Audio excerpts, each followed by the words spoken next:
예, 말씀의 제목은 영광의 하나님이라는 제목으로 함께 은혜를 나눠보겠습니다. 오늘 시편 29편은요. 하나님의 구원 사역과 그 영광에 대하여 찬양하는 다윗의 고백으로 이루어져 있어요. 이 다윗은 첫 문장에서요. 권능 있는 자들아 거룩한 옷을 입고 경배하며 하나님께 영광 돌릴 것을 이렇게 권유하고 있는데요. 이 거룩한 옷은 이 축제 때에 제사장들을 이제 비롯한 그런 의식의 그런 집행자들이 입었던 특별한 옷이에요. 이 옷을 입고 악사들은 찬양을 하기도 했습니다. 하나님께서 경배드리는 자들이 이렇게 거룩해 한다는 예배의 원리를 가르쳐주고 있는 말씀이라고도 볼 수가 있습니다. 역대하 20장 21절에 보면은요, 백성과 더불어 의논하고 노래하는 자들을 택하여 거룩한 예복을 입히고 군대 앞에서 행진하며 여호와를 찬송하여 이르기를 여호와께 감사하세 그의 인자하심이 영원하도다 하게 하였더니 라고 말씀하고 있습니다. 이렇게 그 하나님의 백성으로서는 이렇게 거룩한 예복을 입어야 된다는 것이에요. 그러니까 우리가 예배의 그런 참된 목적, 그 예배를 드리는 그 대상이 하나님이라는 것이죠. 그 하나님께 영광을 돌리며 영원토록 그를 즐거워해야 된다는 것입니다. 우리의 인생의 제일되는 목적은 오로지 천지 만물을 창조하신 그 하나님께 영광을 돌리고 또 그 하나님께 찬양을 드려야 된다는 것입니다. 그렇게 하기 위해서 우리 인간을 하나님께서 창조하시고 우리 인간을 그 하나님께서 이렇게 만드셔서 우리 인간으로 하여금 하나님께서 영광을 받으시게 합당하도록 그렇게 이끌어 주셨습니다. 모든 영광은요, 그 권능은 오로지 그 권한이 하나님께로부터 왔기 때문입니다. 그렇다면 하나님께서 그 권능을 가지고 모든 그 만물을 다스리시는 것에 대해서 이 다윗이 이렇게 시를 쓰고 있는데요. 우리가 이 시간 그 본문을 통해서 우리가 다윗이 어떻게 그 하나님을 하나님께 영광 돌리고 또 그 하나님의 그런 그 자연 만물을 통해서 그 하나님을 높이는 그런 그 고백을 하였는지 함께 살펴보는 시간을 갖겠습니다. 위대한 성가를 많이 작곡했던 조셉 하이든을 우리가 잘 알 거예요. 이 조셉 하이든은 정말 훌륭한 그 음악들을 많이 작곡한 사람이잖아요. 이 사람이 하루는 어떤 이제 사람이 와서 이 하이든에게 이렇게 물었다고 해요. 당신은 그 놀라운 음악을 작곡하는 영감은 어디에서 얻습니까? 이렇게 물었을 때 이 하이든이 이렇게 대답했다고 합니다. 나는 기도할 때마다 하나님이 내 삶의 주인이십니다. 하나님이 내게 지혜를 주셔서 내가 아름다운 음악을 작곡하게 되면 이것은 하나님의 영광을 위해서 작곡한 것이며 하나님의 영광을 위해서 이 음악을 주님 앞에 드릴 것입니다. 라는 기도를 드렸습니다. 이렇게 대답을 했다라는 거예요. 이렇게 모든 하나님께 작곡을 할 때, 하나님께만 영광이 되도록, 또 주님 앞에 하나님의 영광을 해서 드리는, 그런 심정으로, 그렇게 작곡을 했기 때문에, 작곡한 그런, 곡 가운데 참으로 유명한 곡이 참으로 많이 있습니다. 그런데 그 중에서도 가장 중요한, 유명한 곡이 있는데요. 그것은 바로 천지창조예요. 성경의 창세기와 존 밀턴의 신라권에 근거해서 위대한 천지창조를 그가 작곡했는데요. 이 곡이 비엔나에서 공연하게 되는 날이었다고 해요. 그때 이 하이든은 몸이 몹시 아팠습니다. 그래서 이 위대한 곡이 공연될 때 그는 환자이기 때문에 뒤에 앉아있게 되었다고 해요. 그때 그날 이제 지휘를 하던 지휘자는 정말 놀랍게 그 음악을 하나님 앞에서 지휘했다고 합니다. 그 연주가 이제 끝났을 때 수많은 사람들이 일어서서 지휘자에게 박수를 보냈다고 해요. 그때 지휘자는 청중들의 박수를 중단시키면서 뒷좌석 그 발코니에 앉아있는 하이든을 가리키고 이렇게 말했다고 해요. 저 사람입니다. 저분이 이 놀랍고 아름다운 음악을 작곡했습니다. 그러자 이제 사람들이 다시 이제 고개를 돌려서 하이든을 바라보면서 일제히 일어나 박수를 치기 시작했다고 합니다. 그때 이제 하이든이 갑자기 청중들을 향해서 일어서서 중단시키면서 이렇게 말했다고 합니다. 아니요. 그러면서 그는 이제 하늘을 가리키면서 이런 유명한 이야기를 했다고 해요. 나는 아무것도 아닙니다. 그분이 모든 것입니다. 이 모든 것은 하늘로부터 온 것입니다. 주님께서 나의 연약함을 아셨기 때문에 주님께서 나에게 지혜를 주셨습니다. 그분께만 영광을 돌리십시오 라고 말했다고 합니다. 이렇게 자기가 영광을 받지 아니하고 그 모든 영광을 하나님께 돌린 이 하이든의 그 마음을 우리 또한 행위들을 우리 하나님께서 얼마나 기뻐하셨을까요? 우리의 그런 인간의 그 사는 최고의 목적은 이렇게 하나님께 영광을 돌리는 데 있어요. 그렇기 때문에 우리는 정말 힘써서 하나님께 영광을 돌려야 되겠습니다.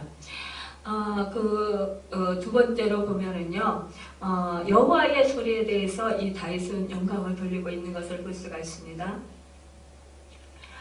이 다윗 속에 나타난 그 하나님의 창조의 능력을 감탄하면서 찬양하고 있는데요. 자연을 그 신으로 숭배하던 고대인들의 그 사고 속에서 오히려 자연을 하나님의 피조물로서 하나님께 영광 돌리는 것이 정말 정말 아름답지 않습니까? 그 중에도요, 여호와의 손에 대해서 놀라운 이런 그 다윗이 관찰력을 가지고 이렇게 기록한 것을 볼 수가 있어요. 여호와의 소리, 그러니까 소리라는 표현은 그 7번 그렇게 언급되어 있는데요. 보면은요, 이 7번이라는 숫자는 하나님의 거룩성을 대변하는 것이에요. 그러니까 7이라는 숫자는 완벽한 수를 우리가 뜻하잖아요. 근데 또한 그 다윗이 우레소리로 표현된 그 여호와의 소리, 그것은 그 하나님께서 말씀하실 때 우리 인간에게 들려지는 그런 소리라는 것이에요. 물은 구름을 의미하는데 구엄은 먹구름 속에서 내려지는 우레소리의 위엄은 마치 하나님의 소리처럼 들려왔던 것이에요. 이 여호와의 소리가 무리의 입도다 라고 3절에 말씀하고 있습니다. 영광의 하나님이 우레소리를 내시니 여호와는 많은 무리에 계시도다. 이것이 바로 구름 위에 계시다라는 것입니다. 이 하나님이 이 발휘하시는 그 우레소리, 정말 우리가 소나기가 막 여름에 아주 줄기차게 내리고 그리고 나서 막 천둥 번개가 막 치고 그러면 막 무서워가지고 그러잖아요. 그리고 막 두려워하면서 떨고 그럽니다. 그리고 어딘가에 막 숨고 그리고 특히 이제 낮에 뭐 우산을 들고 이렇게 갈 때에 막 소나기가 막 폭포수 같이 쏟아지면서 막 그냥 천둥 번개가 칠 때 그때 벼락이 내려칠까봐 얼마나 두렵고 떱니까? 그런데 이 소리, 그러니까 이렇게 우리가 생각할 때 이 우레소리는 하나님의 진노로 정말 생각될 때가 얼마나 많이 있어요.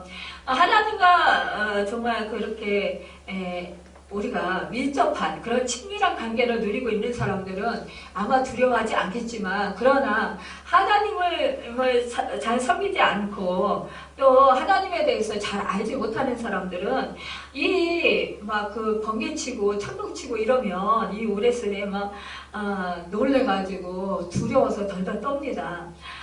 그 하나님의 진노로 내가 무슨 죄를 지었나 그러면서 뭐 정말 그 벼락을 맞으면 어떡하나 막 이러면서 막 그 무서워서 떨어요. 그런데 우리 하나님을 믿는 정말 하나님의 백성들은 그 소리에 떨지 않을 수 있다는 게 얼마나 감사합니까? 이 다윗은요, 이렇게 더군다나 옛적에 그 고대 시대에 그때에 그 문명이 발달하지도 않았고 그때에 막 천둥 소리, 우레소리 이런 뭐 그런 소리를 넣으면 정말 너무너무 놀랍고 너무 놀라고 두렵고 아마 그랬을 거예요. 그때 당시에 그 사람들에게는. 그런데 이 다윗은요, 이 우레소리를 하나님의 그 영광과 권능으로 그렇게 생각했다는 거예요. 그렇게 고백을 했다라는 것이에요. 이것이 얼마나 놀랐습니까? 이렇도록 그 하나님의 그 권능, 그 하나님의 놀라우신 그 능력에 대해서 이 다윗이 정말 높이 그렇게 영광을 돌리는 것을 볼 수가 있어요. 출애굽기 9장 28절에 보면 여호와께 구하여 이 우레소리와 우박을 그만 그치게 하라. 내가 너희를 보내리니 너희가 다시는 머물지 아니하리라 라고 했습니다. 이렇게 우리 하나님께서는 그 우박과 우레소리를 통해서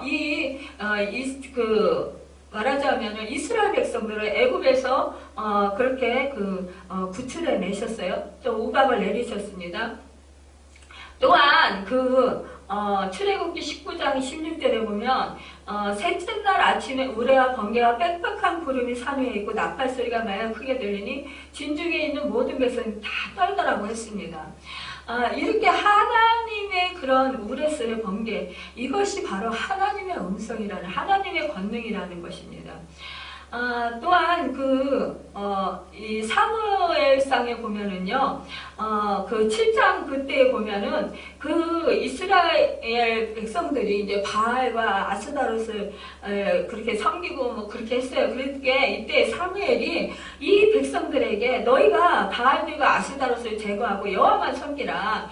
그리고 이제 미스바로 모이라 그러면서 내가 너희를 위해 여호와께 기도하리라 그렇게 했습니다. 그리고 이제 그 미스바에 모여서 물을 들어서 여호와 앞에 붓고 그날 종일 금식하고 거기서 이제 회개를 하는 거예요. 그 이스라엘 백성과 함께. 그런데 이때 블레셋 사람들이 이제 그 미스바에 그 이스라엘 백성들이 모였다 하는 그 소리를 듣고서 이제 이 이스라엘 백성들이 치러 올라옵니다.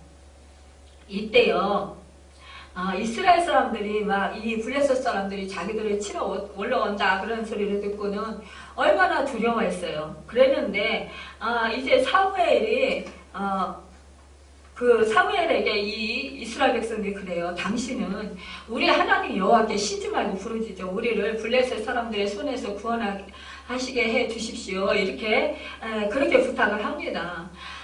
그러자 이제 사무엘이 젖 먹는 어린 양 하나를 가져다가 온전한 번제를 여호와께 드리고 이스라엘 위해서 부르짖어 하나님께 기도할 때에 이 사무엘이 번제 드리는 그 순간에 이제 그 블레셋 사람이 이스라엘과 싸우려고 가까이 올 때에 그때에 블레셋 사람에게 큰 우레를 발하여서 그들을 어지럽게 하고 그들이 이스라엘 앞에서 결국은 패하게 돼요.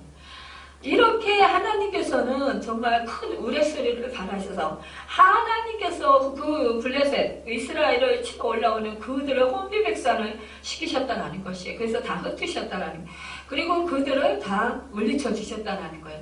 우리 하나님은요, 이렇게 정말 전쟁에 능하신 하나님이신 걸 볼 수가 있어요.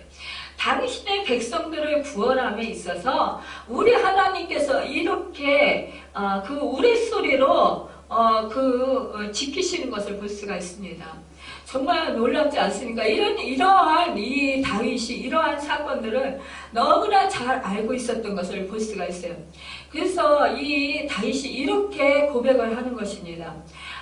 또한 힘있는 여호와 소리 4절에서 말씀하고 있어요. 여호와 소리가 있으며 여호와의 소리가 이엄차도다 라고 합니다. 그리고 백향목을 여호와의 소리가 백향목을 꺾으시며 라고 했습니다. 여호와께서 에바는 백향목을 꺾어 부수시도다 했어요. 백향목을 꺾고 부수시는 여호와 소리. 이것은요, 백향목은 견고한 나무로 교만한 자를 상징하는 것입니다. 이 나무에도요, 우레소리로 등반한 벼락이 떨어지자 꺾어지고 만다라는 것입니다.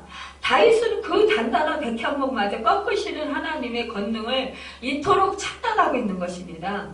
화염을 가르시는 여호와의 소리, 여호와의 소리로 상징된 하나님의 능력과 위엄은 남쪽으로는 가데스, 북쪽으로는 레바논까지 미치고 있고 그 영향은 동식물까지 뻗치고 있다는 것이에요.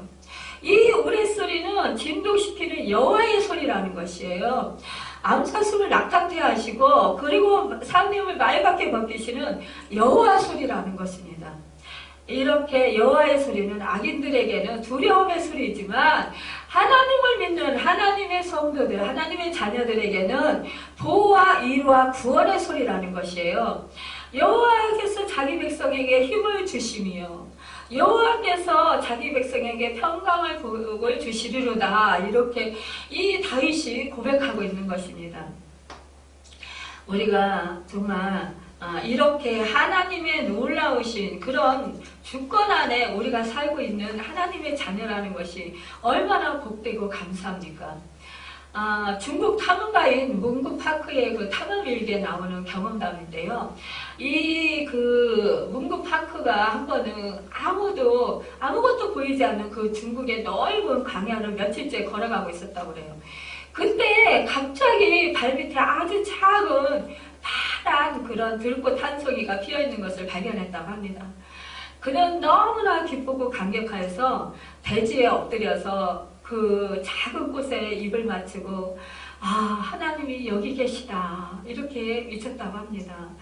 그는 일기에 그 순간을 회상하며 이런 말을 적어놓았다고 해요. 이 세계는 아름다움으로 가득 차 있다. 저 푸른 하늘과 빛나는 구름, 넓은 바닷속에 하나님의 손이 보인다. 어린아이의 미소, 그리고 친구의 우정, 아름다움 속에 하나님이 계신다. 여러분, 우리도 이렇게 세계 자연 만물을 바라볼 때 우리가 얼마나 그 하나님께서 정말 전지전능하신 하나님이신 것을 우리가 찬양하지 않을 수가 없지 않습니까? 주 하나님 지으신 모든 세계, 이 찬송이 정말 절로 그렇게 나오게 됩니다. 제가 이렇게 그 새벽에 그 기도 시간에 주 하나님 지으신 모든 세계 이 찬송을 많이 부르게 되는데요. 이것은 제가 일부러 뭐 그 찬송을 생각해서 불렀던 것이 아니에요. 처음에는 전혀 생각지도 않았는데 방언 찬양으로 이 찬송이 나오더라고요. 그러면서 이제 성령님께서 이 찬송을 자꾸 인도해 주셨어요. 그래서 그때부터 계속해서 이 찬송을 부르게 됐는데, 이 하나님이 지으신 모든 세계 이 찬송을 부르다 보면 정말 우주 만물 모든 것을 하나님께서 창조하시고 그 권능과 그 위엄이 정말 온 누리에 충만하심이 느껴져요. 그리고 모든 만물의 주인이신 그 하나님께만이 경배를 드리고 영광 드리고 찬송 돌려야 된다라는 그런 마음이 절로 생기게 됩니다. 우주 만물이 얼마나 광활하고 얼마나 정말 넓고 얼마나 그 창대합니까? 그런데 그 우주 만물을 다스리시는 그 하나님, 아주 정말 그 크고도 높고도 그 기쁘신 그 사랑으로 그 모든 자연 질서를 그 다 운행하시는 그 하나님이 너무나도 놀랍고 놀랍습니다. 그 찬송을 부르면서 절로 고백이 돼요. 신앙 고백이 되면서 하나님을 높이게 됩니다. 또한 그 예수 그리스도 그 독생자 아낌없이 우리를 위해서 보내주셨네. 십자가에 피 흘려 죽으신 주 우리 죄를 대속하셨네. 그 대목에서 정말 우리 주님, 우리 하나님 하나밖에 없으신 독생자를 우리를 살리러 이 땅에 보내셔서 우리를 대신해서 우리 죄를 대신해서 십자가에서 피 흘려 죽으시고 또 다시 세상에 오실 때에 우리를 또 하늘로 그렇게 올려가시려고 오시는 그 대목을 생각할 때에 우리가 정말 무엇이길래 이토록 사랑하시는지 너무너무 감사하고 그 깊은 곳에서 그 하나님의 크신 사랑과 은혜가 절절히 느껴집니다. 그러면서 더욱더 그 하나님께 고백하는 그 심정으로 그렇게 나아가게 됩니다. 세 번째로는 보면은요, 왕이신 하나님과 그 축복을 이제 말씀하고 있는 것을 볼 수가 있습니다. 하나님은 자연 세계에만 위엄을 나타내시는 분이 아니라 자기 백성에게 힘을 주시고 또 평강의 복을 주시는 하나님이시에요. 평강의 하나님께서 너희 모든 사람과 함께 계실지어다 라고 로마서 15장 30절에 말씀하겠습니다. 하나님의 평강이 정말 우리를 어떻게 찾아오십니까? 우리에게 하나님의 평강으로 우리에게 함께 하실 때 우리는 우리의 그 죄가 사함받았을 때 우리가 평강을 누리게 돼요. 과거 죄 문제 해결받았을 때 우리가 평강을 입습니다. 이 예수를 하나님이 그의 피로 인하여 믿음으로 말미암아 화목제물로 세우셨으니 이는 하나님께서 길이 참으시는 등의 전에 지은 죄를 간과하심으로 로마서 3장 25절에 말씀하고 있어요. 이렇게 우리 그 주님께서 예수의 피로, 예수 십자가의 피로 화목제물이 되셔서 우리의 모든 죄를 다 감당하셔서 우리가 죄 문제를 해결받았어요. 우리가 태어나서 지은 모든 죄, 과거 또 현재 미래에 지을 죄까지도 우리 주님께서 다 완벽하게 해결해 주셨다라는 거예요. 그러니까 우리는 주님 안에서 자유함을 누리게 됩니다. 우리가 제사장이 되어서 이제 우리 예수 그리스도의 그 대제사장이 우리와 하나님 사이에 막혔던 그 휘장을 우리 주님이 죽어주셔서 화목제물이 되셔서 그 휘장을 찢어주시고 결국 우리와 막힌 담을 하나님과의 막힌 담을 헐어주셨어요. 그리고 우리가 이제는 제사장이 되어서 왕같은 제사장이 돼서 우리가 하나님 앞에 언제든지 은혜의 보좌 앞으로 나아갈 수 있다는 거예요. 기도로 나아갈 수 있다는 거예요. 하나님의 얼굴을 구하고 나아갈 수 있다는 거예요. 얼마나 감사합니까? 얼마나 큰 축복입니까? 우리 예수님께서요, 또한 제자들이 막 그 풍랑이 일어가지고 막 두려워 떨고 있을 때 우리 주님께서 그 무리를 걸어오실 때 이 제자들이 막 그 유령인가 해가지고 막 두려워서 떨었어요. 그러니까 우리 주님이 내니 안심하라 이렇게 말씀하시고 너에게 평강이 있을지어다. 우리 주님이 오시니까 어떻게 했어요? 풍랑이 잔뜩게 됐습니다.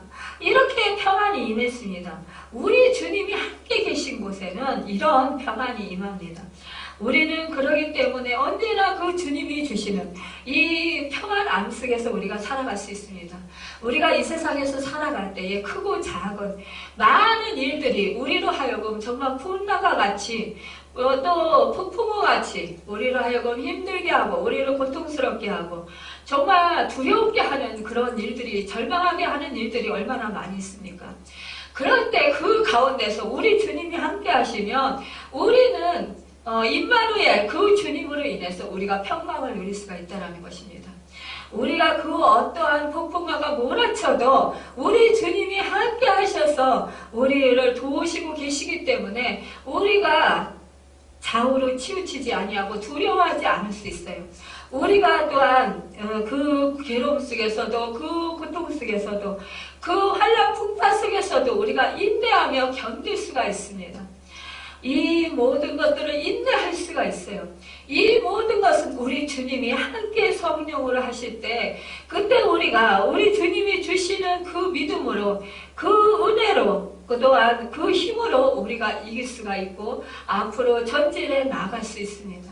쓰러지지 않을 수 있습니다.